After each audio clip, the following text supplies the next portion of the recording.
I'm Javier Civera, Associate Professor at the University of Zaragoza and researcher in robotic perception, robotic vision, and SLAM.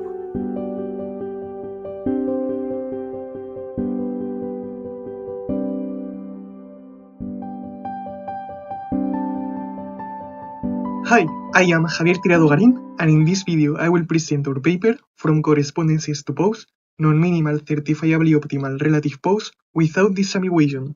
This is a joint work with Javier Civera done at University of Zaragoza. In this work, we propose a novel method for estimating the relative pose between two cameras.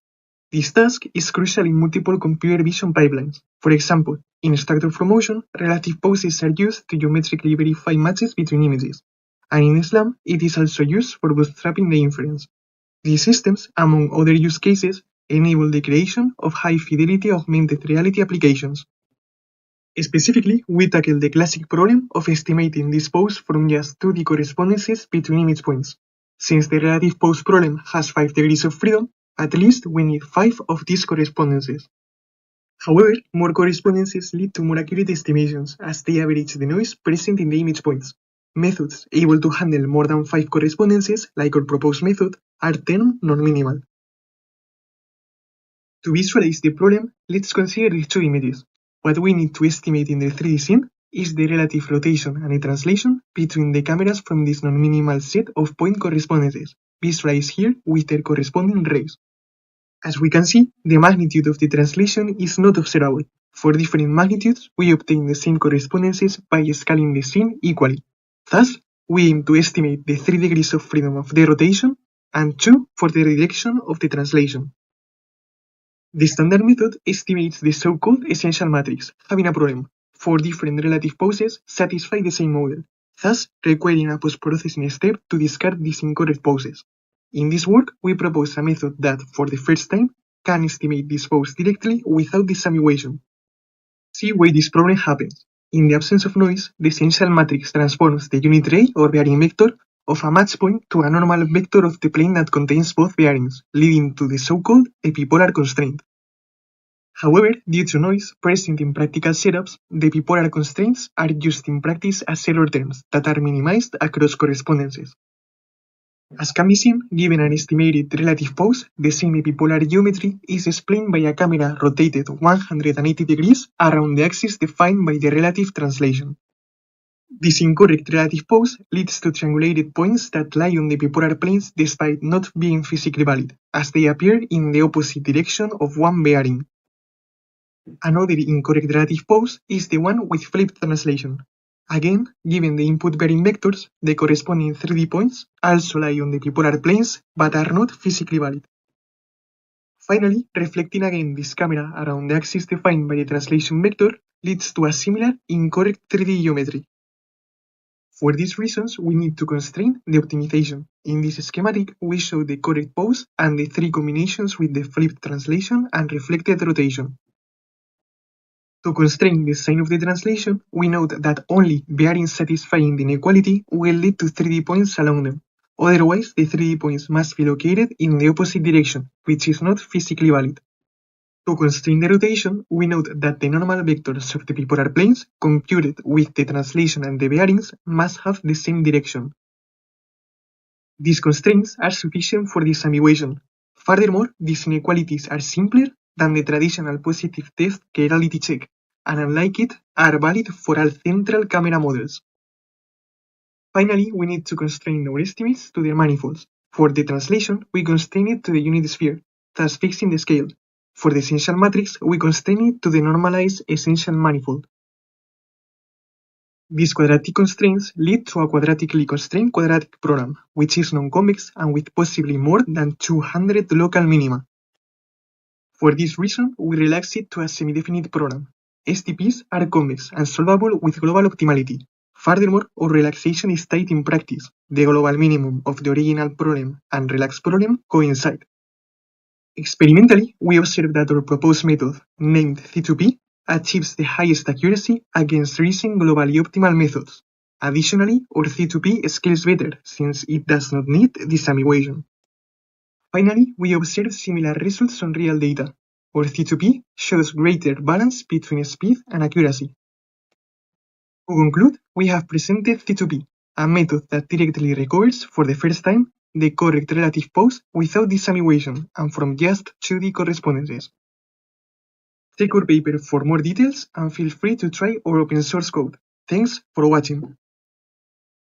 Hello everyone. We would like to introduce you to light depth, single view depth cell supervision from illumination decline.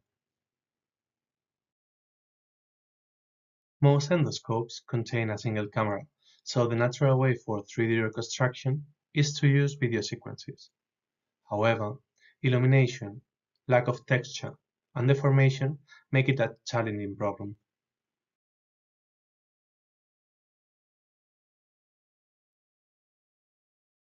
To solve this, we take advantage of the illumination decline to propose light depth.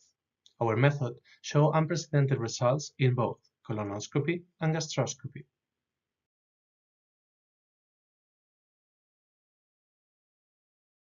In endoscopy, the light source is co-located with the camera, and it illuminates a dark scene. As a result, the intensity decreases with the distance. In fact, that is a function of 1 over the square of the distance. The idea behind single-view cell supervision is that we only need one single image at a time, for both inference and training. Our method does not require any ground truth data, and neither depends on the noisy estimates of the relative pose between frames. Moreover, it allows test and refinement.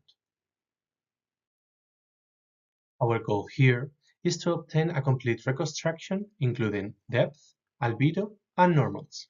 From this reconstruction, we render an image and minimize the difference with the input image. There are 3 key ideas in this paper. Firstly, you don't need to estimate normals and depth independently.